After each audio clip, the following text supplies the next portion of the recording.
Welcome to your new Lexus ES 300h. Your new car is packed with innovative technology. This short video will show you how to use and adjust the digital side view monitors. First, let's adjust them so they're in the right position.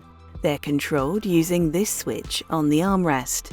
To display the screens and the adjustment menu, press this button here. To move the left side, press the L button. Then use the pad to adjust into the perfect position. Then press this button to do the same on the right side. There are other adjustments you can make to the display too. Press the menu button and then use the scroll pad to move through the options. This adjusts brightness of the screens. This enables the point light source function.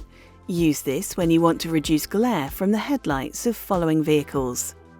This function allows the cameras to automatically retract when the car is locked. Next, this feature expands the display range when you select reverse.